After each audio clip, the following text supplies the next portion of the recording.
Damas y caballeros, muy buenos días. Hoy, domingo 3 de mayo de 2020, hace en Barranquilla un sol esplendoroso. Son las 11 de la mañana, hora ideal para estar en la playa. ¡Ey, ey, ey! Un momento, Chucho, Chucho, ¿qué te pasa? ¿Te está traicionando el inconsciente? ¿Cuál playa si estás en tu casa? Sí, sí. No, no, no, no. Regresemos a la normalidad, por favor. Entonces, sí, ahora sí. Buenos días, damas y caballeros. Gracias por acompañarnos en este proyecto virtual y comencemos. Desde Ibagué, Tolima, ciudad musical, ciudad de mis aprecios, ciudad que visitaré tan pronto concluyamos este confinamiento, nos escribe Marisa Gómez. Recordemos que el decreto 1295 es un decreto legislativo y ustedes observarán que el decreto 1295 no está incorporado, no está compilado en el decreto 1072. ¿Por qué? Porque el decreto 1072, siendo un decreto ordinario, no podía incorporar una norma superior. El decreto legislativo, el decreto ley 1295 de 1994, se expidió bajo las facultades que el Congreso de la República le otorgó al presidente Gaviria para que organizara vía decreto ley el Sistema General de Riesgos Profesionales, hoy Decreto General de Riesgos Laborales. Pues bien, nuestro presidente Duque ha emitido una serie de decretos ley en apoyo con fundamento en el artículo 215 de la Constitución Nacional, y estos decretos tienen fuerza de ley. Esa es la diferencia fundamental. El decreto legislativo puede derogar un decreto, puede derogar una ley. Un decreto normal y ordinario solamente puede derogar un decreto y hacia abajo una resolución. Además, nos pregunta Marisa, que no es una pregunta en sí, sino un apoyo. Dice, agradezco reforzar en la charla de mañana hoy aquellos que preguntan hasta cuándo hay plazo para adaptar e implementar los protocolos de bioseguridad. Pues es muy clara la resolución 666 de 2020 cuando dice vigencia, publíquese y cúmplase. En mi opinión, nos dice Marisa, ya deberían al menos tener protocolos de seguridad las empresas relacionadas dentro de las actividades exceptuadas. Una de las discusiones que tuvimos al interior del equipo de estudio conformado por María José, Norman, Edna, mi persona, con el apoyo de Carlos Eduardo, Jennifer, Nilima, Jaime, etcétera, fue desde qué momento rigen los decretos expedidos en los estados de excepción. Y discutíamos, y esa era mi tesis inicial, que debían ser desde el momento en que fueran publicados por el diario oficial. Esa es la teoría general, pero recordemos, el diario oficial se demora, no puede ir acorde con los tiempos. Por tanto, hoy se impone la publicación en la página oficial, la página web de Presidencia de la República. La recomendación de la doctora Edna Fatelli es descargue el decreto de la página web de Presidencia, porque en este afán de querer ser protagonista y el síndrome de la chiva, comenzamos a reenviar, y en ocasiones puede no ser el oficial. En lo personal, prefiero demorarme un tanto, descargar el decreto de la página web de Presidencia, y allí creo que solamente uno o dos, todos los decretos tienen el sello de Presidencia en la parte superior derecha. Eso nos da una garantía, una certeza, una confianza que el decreto es efectivamente emitido por Presidencia y publicado. Entonces, la primera pregunta con respecto a la publicidad, sí, a partir de su publicación, ya sea en la página web de Presidencia, recuerden que tenemos una página especial que dice regiones, o en la página de los diferentes ministerios. En cuanto a que deben o no tener los protocolos las empresas, sí, el presidente fue reiterativo y a través de los decretos ha dicho, las empresas exceptuadas, las empresas que están autorizadas para elaborar, deben hacerlo previa, previa redacción, elaboración de sus protocolos. Y también se nos dijo que las autoridades locales, territoriales, llámense alcaldes, gobernadores, deberán reglamentar el ingreso a la actividad económica de los diferentes sectores. Y tenemos el ejemplo de Bogotá, que ha sido gradual, el ejemplo de Barranquilla, el ejemplo de Ibagué, etc. Detengamos un momento en lo siguiente. ¿Qué pasaría en una empresa que inicia actividades, estando exceptuada, obviamente, estando autorizada, pero no tenga protocolo? Aquí surgen dos inquietudes. Uno, ¿tengo que esperar que me aprueben el protocolo? Algunos de los circulares han dicho, por ejemplo, en el caso de vivienda, usted envíelo al Ministerio de Vivienda. Las autoridades territoriales le visitarán, pero no espere que se lo aprobemos, porque el ministerio, y esa fue una de las exposiciones del viceministro de Vivienda en uno de los videos que aparecen allí en Camacol, creo que fue el segundo, no va a tener tiempo de revisarlos todos. Pero algunos otros, por ejemplo el de Barranquilla, dice hay que validarlo. Yo creo que validar significa que van a confrontar si esa actividad estaba incluida dentro de las excepciones, dentro de las autorizadas. Pero no creo que las autoridades locales van a entrar al detalle de si el artículo primero, de si el protocolo, que el capítulo 1, no, no, no. Usted redacta y elabora su protocolo, pero, y usted lo adopta e implementa, pero como se ha dicho insistentemente, si uno de sus trabajadores adquiere la enfermedad, se contagia y posteriormente fallece, créalo, y no tengo duda alguna que el abogado de la familia se va a apoyar en el insumo primario que es el protocolo que redactó. Protocolo que si usted se lo compró a alguien que está vendiendo por allí protocolos por vía WhatsApp y en formato, de pronto no va a contener todas las medidas que los diferentes resoluciones y circulares exigen. Por tanto, ese protocolo, y ya será objeto de otra charla y otro debate, debe ser elaborado por un profesional en seguridad del trabajo con el acompañamiento de un equipo interdisciplinario, médico, psicólogo, ingeniero, maestro de obra, trabajadores, comité paritario. Entonces, conclusión para dar el cierre a la pregunta de Marisa. Efectivamente, el protocolo tiene que estar vigente, aplicable a su actividad económica. María José nos hizo caer en cuenta lo siguiente. En mi empresa yo puedo tener actividad de transporte, puedo realizar actividades que requieran productos químicos. Entonces, ¿debo tomar el protocolo también de transporte de productos químicos? Veamos lo siguiente, Mari.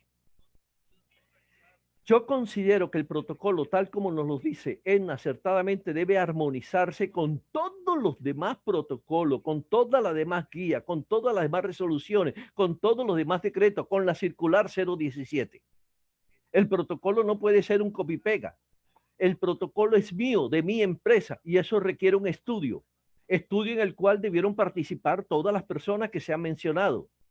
Y obviamente, si hay 3, 4, 5 lineamientos diferentes, escoja usted el que mejor se acoge a lo suyo.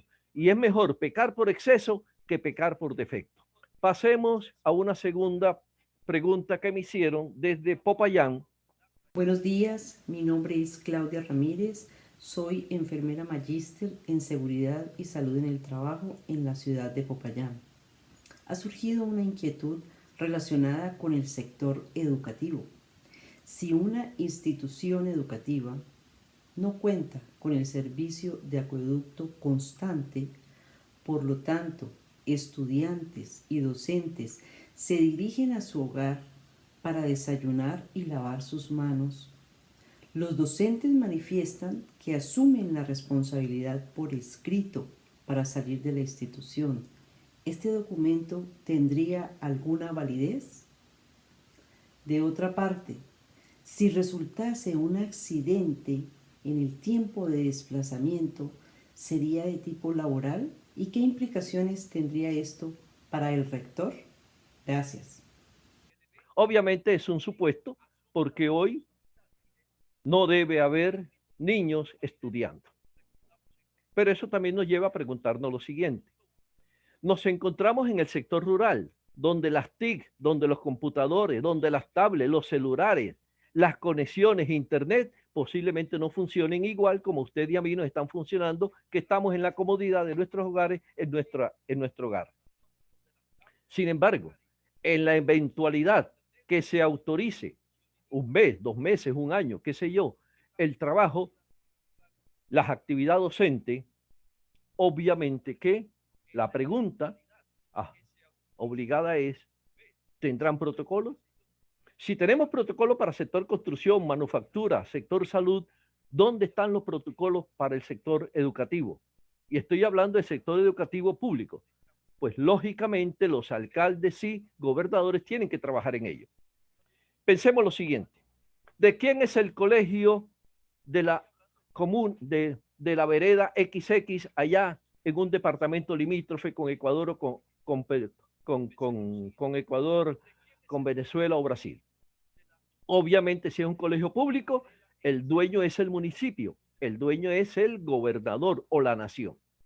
El rector es un gerente, es el administrador de esa institución. Por tanto, es responsabilidad, en mi concepto, del alcalde, del gobernador, contratar, ordenar el protocolo para esa institución. Y no debieran los niños ir a clase, ni los docentes ir a clase, mientras no haya un protocolo.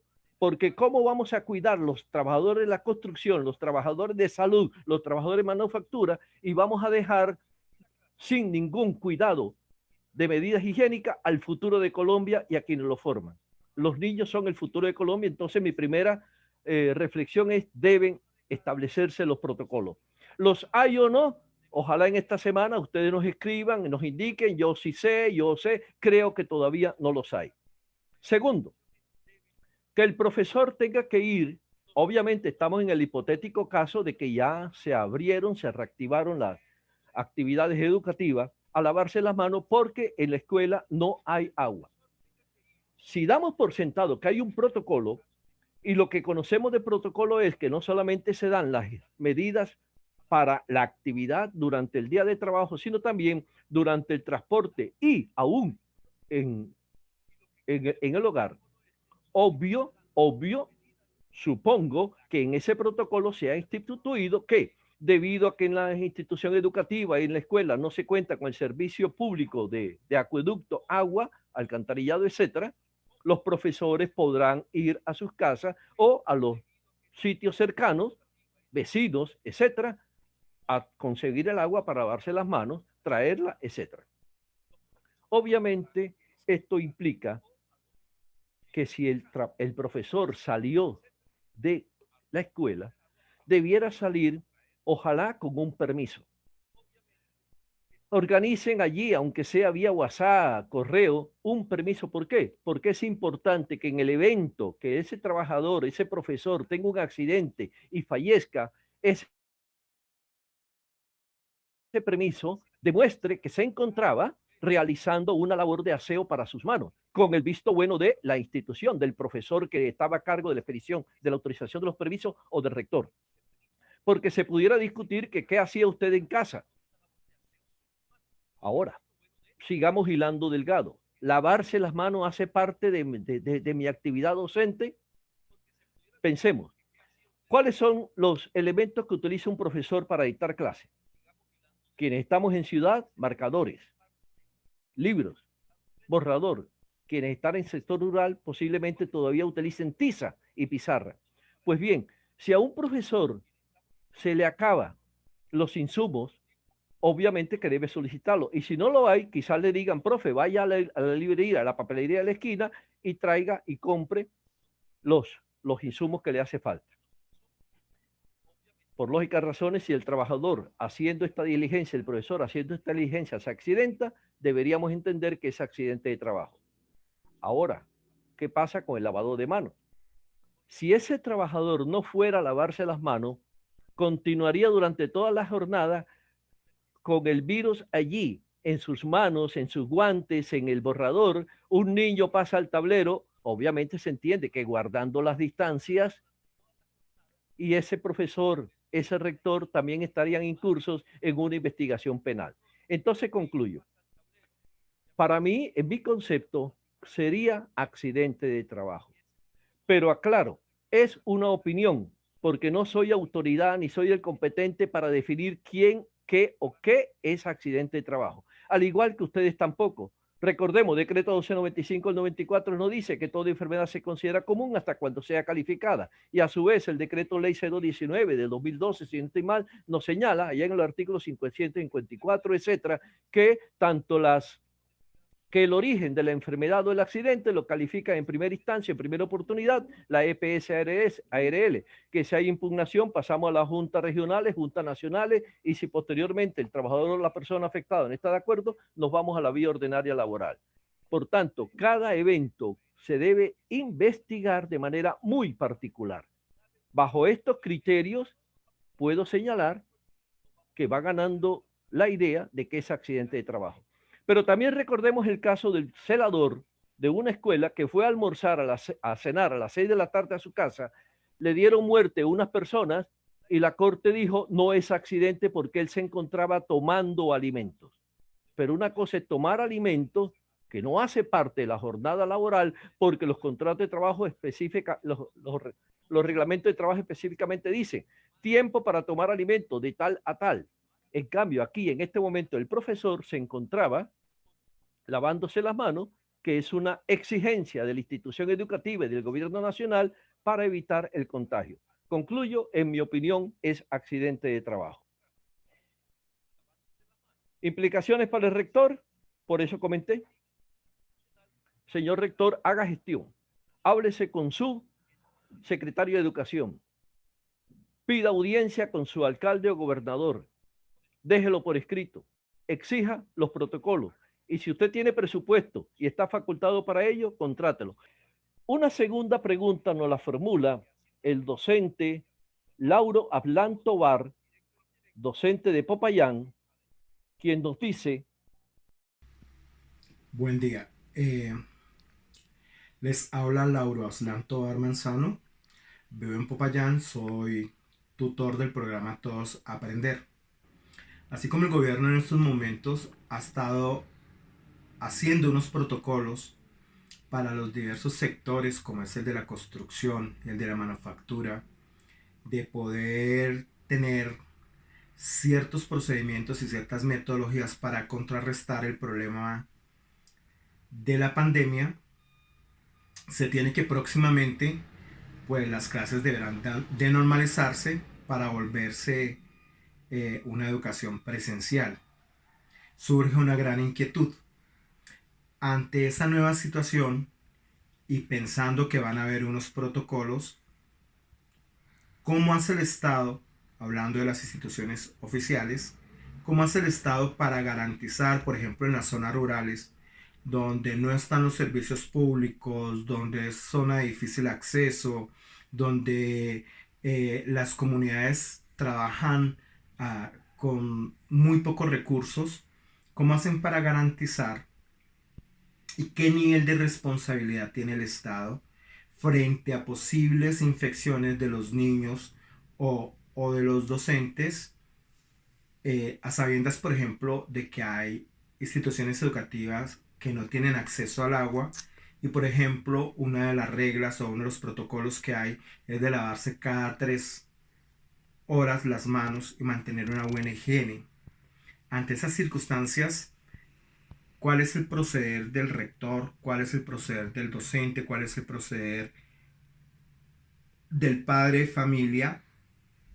¿Y quiénes serían los responsables de esas situaciones que se puedan dar? Gracias. parte de ella ya creo haberla respondido, pero hay algo importante en cuanto a la responsabilidad. Efectivamente, y como esto ya no estamos hablando de derecho privado, sino tiene que ver con la actividad pública, pienso, y los abogados aquí me podrán apoyar, que estaremos hablando de acción de reparación directa, una acción de reparación directa ante los tribunales administrativos, pero en fin va a haber un proceso pienso que será contra el municipio, el departamento, la nación, porque la responsabilidad cabalga sobre el dueño del instituto educativo, la institución educativa. En este caso, alcalde, gobernador y nación en cabeza será del Ministerio de Educación, etcétera. Por ello, insisto, la necesidad que los docentes, sus sindicatos, apelen a que los alcaldes y gobernadores establezcan los protocolos, pero que sean protocolos reales, no protocolos de copy-pega. En fin, el Estado tiene que garantizarles a ustedes que los niños, nuestro futuro, y los profesores no se afecten. Bien, pasamos ahora a unas preguntas que nos envió vía correo electrónico nuestra compañera y colega de luchas, Carolina Ávila Coral, de Seifilla. Carol es muy juiciosa. Es nuestro referente porque ella nos hace la tarea, a pesar que no es abogada. Obviamente tiene un equipo jurídico que le apoya. Saludos a propósito a la doctora Juanita. Respetado profe Palomino, nos dice Carolina Ávila Coral de la página virtual Seifilla. Agradezco su iniciativa de responder preguntas y le tengo la siguiente. La leo. Es la pregunta número 2, Carol. Si los trabajadores utilizan Corona App, que es la app, la aplicación, para reportar el estado de salud, ¿es necesario que la empresa los haga llenar formatos adicionales con las mismas preguntas? Analicemos, Carol. La aplicación Corona App, a partir de la resolución 666 de 2020, se le impone al empleador la obligación de promover entre sus trabajadores su utilización. Y yo lo veo válido, me parece correcto. ¿Por qué? Porque aquí prima el bienestar general sobre el bienestar individual. Miren la diferencia entre los sistemas de gestión antes de esta pandemia y los actuales, sobre todo en sector construcción, con todo respeto a mis amigos constructores. En muchas de estas empresas, el CISO, que ya hoy no es CISO, el responsable del sistema de gestión era importante en los primeros momentos, pero faltando un mes o pocos días para concluir la obra, le decían, hágase las gafas, no mire para acá, porque el proyecto tenía que entregarse a tal día. Si no se hacía, las sanciones y penas eran ultramillonarias. Y con todo respeto a los interventores, muchos decían, yo asumo. Todavía estoy esperando las cartas donde ellos dijeran, yo asumo. No. Eso cambió. Cambió sencillamente, señor gerente, señor interventor, señor dueño de proyecto, porque si usted omite una medida sanitaria, ese trabajador le puede contagiar a usted, a su familia y a todos los demás exponencialmente. Por ello es que hoy tenemos que cuidarnos todos. Por ello es que hoy el responsable del sistema con su equipo adquirieron tal importancia que si usted no lo tiene en cuenta, la continuidad de su negocio estará en riesgo. Entonces, si a través de esta aplicación el gobierno se está enterando que Pepito Pérez, que vive en la manzana X del barrio tal, de la ciudad tal, presenta estos síntomas, a mí me están protegiendo. Se puede discutir que eso afecta a mi privacidad, se puede discutir que va en contra de la ley de Big Data, etcétera. Es posible, no lo discuto, no quiero entrar en ese punto. Pero a mí sí me gustaría saber, bueno, yo no lo voy a saber directamente, pero yo sí quisiera tener la tranquilidad que en mi barrio, que en mi sector, las autoridades están tomando medidas porque ya visitaron, ya se acercaron, ya fue donde Pepito Pérez y controlaron la situación. Entonces, la 666 en el anexo técnico vuelve, estoy hablando de la resolución 666 de 2020, del 24 de abril, la resolución emanada del Ministerio de Salud y Protección Social, vuelve a insistir en el anexo técnico de la importancia de los trabajadores de informar a través de la APP. Pues bien, la pregunta de Carolina tiene que ver, y también tendría que repetir esas preguntas en los formatos de la empresa. Carol, entenderíamos que la empresa no supo qué le dijo el trabajador a las autoridades a través de la APP, porque eso fue algo privado. Y yo sí considero, Caro, que en este caso, como lo he dicho, es mejor pecar por exceso que pecar por defecto. Ahora, esta es una información que la comunidad laboral la va a agradecer. Toda empresa debe tener su médico de confianza. Doctor Aníbal Leal, saludos. cuando volveremos a reencontrarnos y darnos un abrazo, será fenomenal. Entonces, yo sí considero, Carol, hay que ser, eso sí, muy cuidadoso, muy respetuoso de su redacción, muy respetuoso de la intimidad, muy respetuoso de la confidencialidad, aspecto que la doctora Diana Cuervo y todo lo demás maneja mejor que mi persona, pero considero en este orden de idea, para salvaguardar la salud de la población y de la comunidad en general, que se puede hacer. Continuamos con otra de las preguntas de Carolina. Me voy a las 7. La resolución 666-2020 deroga la circular 017-2020. Considero que no, Carolina, por lo siguiente. Las circulares, como ya todos lo sabemos, son lineamientos generales que desarrollan una obligación, el alcance de una norma superior. Pero como quiera que estamos en una situación muy excepcional, las circulares hoy que ustedes y yo conocemos, hasta el momento todas las he visto, han sido firmadas por los ministros. Permítame detenerme un momento. En épocas normales, porque estamos en una guerra, ustedes lo saben, estamos en una guerra silenciosa, guerra invisible, que no se combate con balas y cañones y que el enemigo está a nuestro alrededor. En épocas normales, las circulares las expedían, en la mayoría de los casos, funcionarios subalternos de los ministerios y también directores administrativos de los departamentos administrativos. Y las circulares, por emanar de una dependencia de menor jerarquía que el ministerio, obviamente ellos no podían imponer obligaciones, porque las obligaciones se imponen a través de las resoluciones. Un director de una división técnica de un ministerio tal no tiene facultad para imponer vía normativa obligaciones. Por tanto, ellos explicaban y ampliaban. Pero si nosotros observamos hoy las circulares sí nos impusieron obligaciones.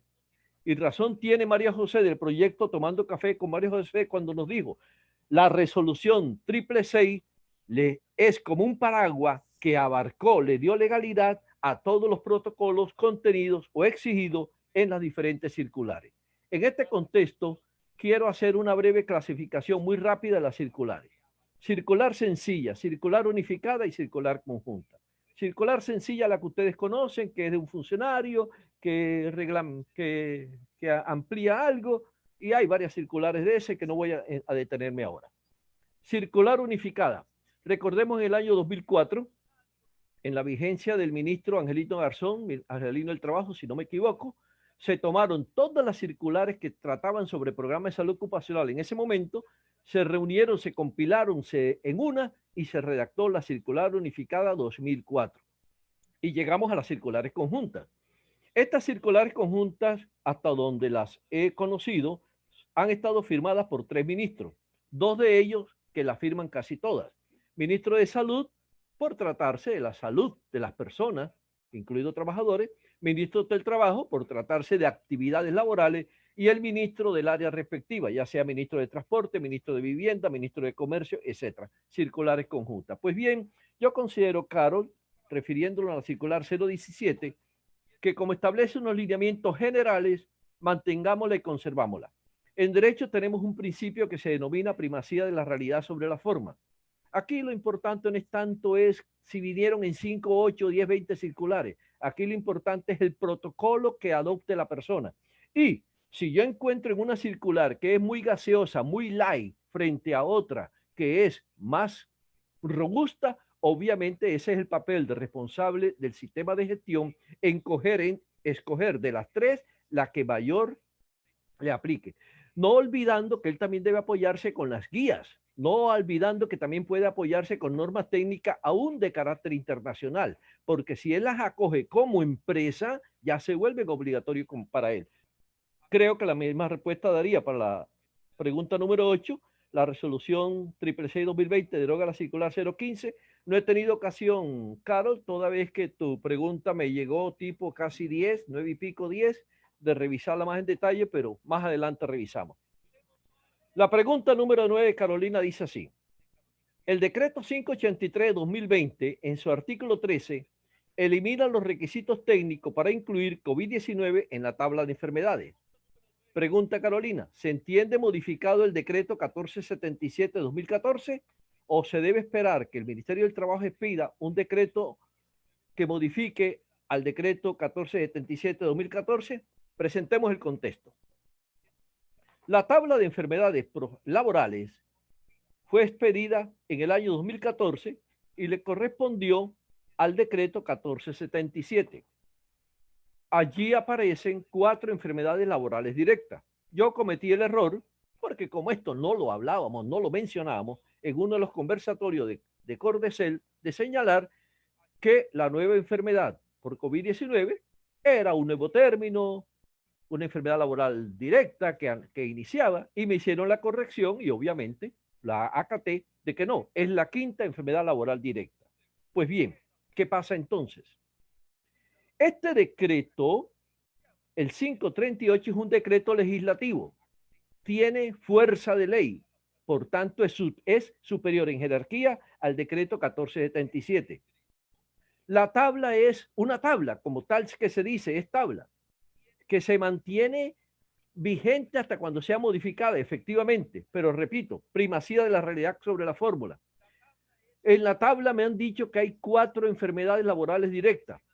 Muy bien lo señalaba el doctor Carlos Luis Ayala Cáceres hace 2 días, que independientemente que se encuentre o no una enfermedad, siempre allí en la tabla que se demuestre la relación de causalidad entre los factores de riesgo y la patología, es enfermedad laboral. Apoyándome en esto, si el decreto ley 538, que es un decreto legislativo, decreto con fuerza de ley, dijo que el COVID es enfermedad laboral directa, obviamente en la realidad ya no tengo 4, ya tengo 5. Entonces, si la tabla se mantuviera vigente sin modificación, tendría que decir hay 4, pero estaría riñendo con una que me dice hay una más. La doctora Edna es muy amable siempre que nos dice armonicemos, integremos. Si yo integro 4 más 1 me daría 5. Y tácitamente, porque no lo ha dicho, tácitamente ha sido modificada la tabla.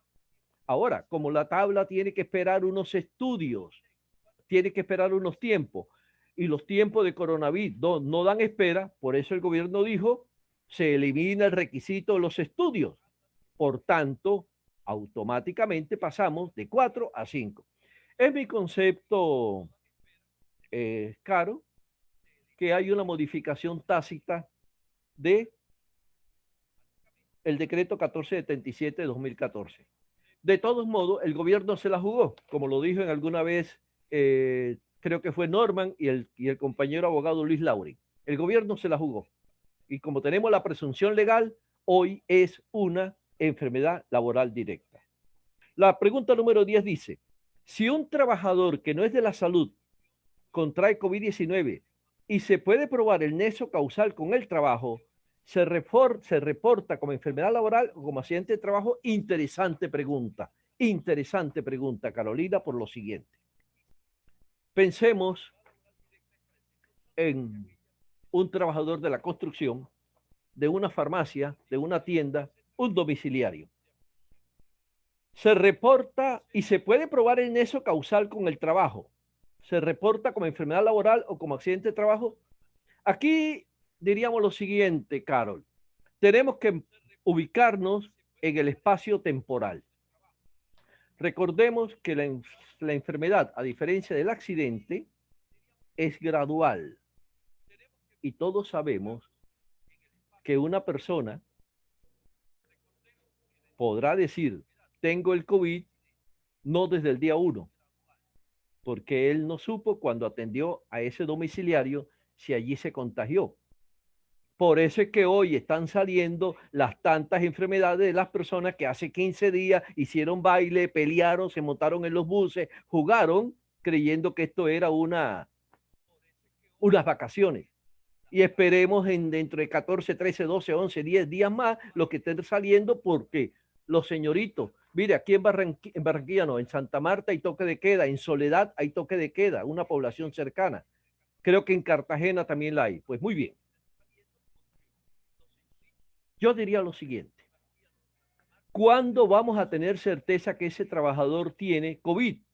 no cuando presenta los síntomas, porque son síntomas.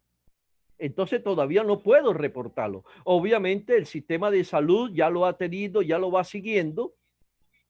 Y aquí sobre el reporte de la enfermedad laboral, yo tengo una posición personal. Y estoy en discrepancia con las exigencias de las EPS que le dicen a las empresas, envíen el reporte del FUREL. No, yo como asesor empresarial no le puedo decir a una empresa, envíe un reporte de una enfermedad que aún no se ha calificado como enfermedad laboral. Yo reporto la enfermedad cuando sea calificada. Repito, esto es discutible. Y aquí el concepto muy valioso de la doctora Diana Cuervo, pues nos puede ayudar a resolver el problema. Pero en este momento yo diría lo siguiente. ¿Cómo voy a reportar una enfermedad que puede mañana tomarse como evidencia que la empresa reconoció que al interior de su organización hay una enfermedad laboral? Esto tiene implicaciones jurídicas y económicas. Si la enfermedad todavía no ha sido calificada, si mañana se demuestra que la enfermedad era común y yo la reporté, entonces que dicen algunos EPS, no, diligencien hasta aquí, o sea, no todo el formato, sino hasta aquí, no, es que el formato es todo o es nada. Mi respuesta sería, solo cuando yo tenga la certeza, el diagnóstico que el señor tiene COVID-19, debo reportarlo. Obviamente, esta es una discusión, un punto jurídico, un punto de vista legal, un punto de derecho. Los empleadores con su abogado de confianza, con experiencia en estos temas, tomen la decisión, porque hay implicaciones o puede haber implicaciones siguientes. Sin embargo, me inclinaré ante la evidencia si me logran mostrar el artículo, el decreto, la resolución que lo obligue. Por el momento, yo diría, la enfermedad, cuando sea diagnosticada, la podré reportar. Pero también, si es sector salud, no requiere calificación. Pero si es sector no salud, recordemos, la persona fue a su EPS, allí la atendieron. Allí la EPS al cabo de los 180 días o cuando el concepto de rehabilitación no sea favorable, calificará de inmediato. Si califica común, entra a la línea de las impugnaciones y todavía no está en firme hasta cuando termine con el dictamen de la Junta de Calificación Nacional.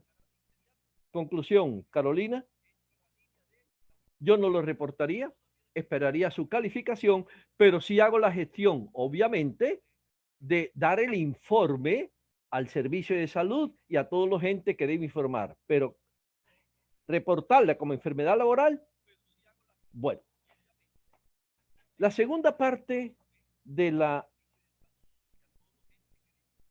pregunta de Carolina, releyéndola, dice, ¿se reporta como enfermedad laboral o como accidente de trabajo? ¿Se reporta como enfermedad laboral o como accidente de trabajo? Yo pienso que no debo reportarlo como accidente de trabajo porque el accidente de trabajo es inmediato. Inmediato. Serían muy pocos los casos en que un trabajador me diga, mire, acabo de contagiarme.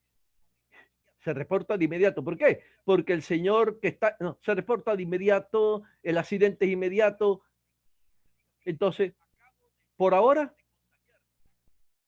excluyo un reporte como accidente de trabajo. Serían muy pocos los reportes como accidente de trabajo por COVID-19.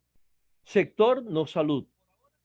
Y para reportarlo como enfermedad laboral, me remito a las respuestas anteriores. Por último, Carolina Ávila Coral en su pregunta número 11 nos dice, las familias que tienen servicio doméstico deben elaborar un protocolo de bioseguridad. Ejemplo, ama de casa que tiene una señora que le ayuda en el hogar 2 días a la semana. Como todas las preguntas de Carolina, interesante e importante. Ubiquémonos en un conjunto residencial, como nos dijo por allí Stanley Montaño, o ubiquémonos en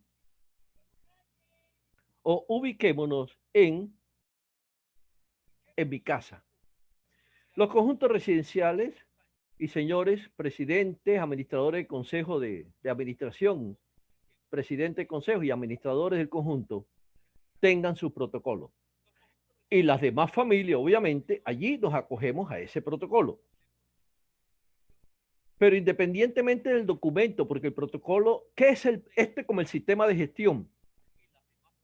El plan anual de trabajo, el procedimiento seguro de trabajo es un documento, pero él por sí no está evitándome la enfermedad o el accidente. Es apenas un documento. La actividad que se genera, el programa que se genera, es lo que me va a evitar el accidente. Por tanto, el protocolo, como lo dice muy bien Arjona, esto es verbo, no sustantivo. Hay que ponerlo en acción. Y en acción es, señora fulanita, si usted se va para su casa, no venga de inmediato mañana, por lo menos en el caso nuestro, a nuestra asistente que va a ir a su casa ahorita en pocos días, le vamos a decir quédese 15, 16 días en casa. Porque yo tengo una madre de 97 años, yo estoy en el límite, tengo 67 años, usted debe decir, no, no lo parece, sí, sí, ya lo parezco, sobre todo con esta chivera, y por tanto yo debo cuidarme. Entonces nuestro protocolo no está escrito. Nuestro protocolo es toda persona que salga, tenemos en el pasillo unas chanclas, unas sandalias diferentes, debemos salir con todas las medidas higiénicas, en fin, el protocolo es algo real. Entonces la respuesta es sí, desde el punto de vista práctico, toda familia también debe tener su protocolo. Si quieren, escríbanlo, hagan muñequitos, cuadros, pero como no se ha exigido un protocolo escrito para familia, la respuesta sería no desde el punto de vista de exigencia normativa, pero sí desde el punto de vista práctico, desde el punto de vista real. Carol, te quedo debiendo la pregunta con respecto a la 1, la 3, la 4, 5, 6, que la responderemos más adelante y la haremos pública. Vamos a revisar el chat para despedirnos entonces. ¿Qué hacer con los trabajadores mayores de 60 años con enfermedad de base? Se entiende que los trabajadores de 60 años, y en eso nos ha ayudado mucho María José, no deben ir a trabajar, en lo posible darle trabajos en casa. Si ellos no lo pudieran, porque es un trabajador de la construcción, tremendo lío, tremendo lío. Aquí la única solución jurídica por el momento es reúnase con trabajador virtual, lógicamente, reúnase con su asesor jurídico, busque apoyo de su ARL, porque no puedo dar una respuesta concreta y directa. Allí puede ser una solución, un retiro programado, una conciliación, una suspensión del contrato. O sea, pueden ser muchas variables que una respuesta única en este momento no me atrevería a dar. Stanley, una agencia inmobiliaria que tenga sus protocolos bien definidos, incluyendo comprador, vendedor y asesor inmobiliario. Si la administración del edificio no le permite la entrada, ¿qué prima? Bueno, la agencia inmobiliaria tiene su protocolo, tengo entendido, para comprador, vendedor y asesor. Muy bien. Pero la administración del edificio también tiene su protocolo. Obviamente aquí deben conversar. Porque si en este momento hay un apartamento vacío o viene una persona a recibir el pago del canon de arrendamiento, pero no cumple el protocolo de mi organización, de mi edificio, obviamente que debe primar el protocolo de nuestro. Yo pienso que aquí es el diálogo. Pónganse de acuerdo los dos administradores, el administrador del edificio, del conjunto, con el administrador de la inmobiliaria, y hay otras opciones. Le envío el dinero. Ahora usted me dirá, no, es mantenimiento. Miren, nuestro edificio ayer hicieron mantenimiento, hubo fumigación y los señores vinieron convertidos, parecían de la NASA. Y nadie salió en ese momento e implementamos unos protocolos internos. Entonces yo creo que aquí se trata igualmente, Stanley, de armonizar, pero primaría la salud de los residentes y aún la salud del visitante o del comprador, etc. Manuel Peña, soy contratista de la construcción, laborando en aeropuerto a la luz del decreto tal, la ARL debe suministrar a mi EPP. Ayer el doctor Carlos Luis Ayala nos decía que el 7% asignado por las ARL de los recursos para los EPP son muy insuficientes para la cantidad. Una respuesta muy general, Manuel, muy general, sería sí, el empleador no ha perdido su obligación de entrega de EPP. Aquí es ponerse de acuerdo con la ARL y en esa armonía, en esa integración, definir cuáles son los EPP más urgentes, etcétera, porque ellas también, las ARL, por ley, recuerden, tenemos uno de los decretos, solamente pueden destinar un porcentaje X. Y sí, he escuchado en otras webinars, en otras conferencias, que no se suple, no se reemplaza la obligación total del empleador. El empleador continúa con su obligación de suministro de EPP, solamente que recibe un apoyo por parte de la ARL y eso en determinadas actividades. Habría que revisar más internamente, Manuel, y como yo te visito y somos amigos comunes y colegas, lo encontraríamos una respuesta adecuada. Y si es posible publicarla, perfecto. Carlos Llano, ¿puedo usar información de otra ARL diferente a la de la empresa para alimentar protocolos? Claro que sí, Carlos. Esto es integral. Y las ARL en este momento son hermanas. No podemos decir que este protocolo es exclusivo de la ARL. Lo que no puedo utilizar son sus logos. Lo que no puedo hacer es un copy-pega. Pero información, hoy el conocimiento es público. Hoy la información es pública. Y si está produciendo, generando beneficio para una actividad, ¿por qué vamos a decir que solamente estas empresas se salvan y estas no? No, integral, integral. ¿Se puede usar otro termómetro que no sea infrarrojo? Bueno, por aquí dice Fabián Lombiana que no. Bien, compañeros. Les presento disculpas por las interrupciones que hayamos podido tener, por las dificultades técnicas. Esto fue un ensayo. Revisaré con el equipo técnico que ha venido apoyándonos en los conversatorios. Revisaré las preguntas con los profesionales de la salud y compañeros abogados. Por mi parte, totalmente agradecido. Vamos a continuar el próximo domingo. Sigan enviando sus preguntas al correo, que por cierto, tuve un error. El correo es con su jurídico SST. Muchas gracias, muy amables. Siendo las 12:02, vamos a dar por terminada este primer consultorio jurídico. Bye, bye. Dios les guarde. Muchas gracias.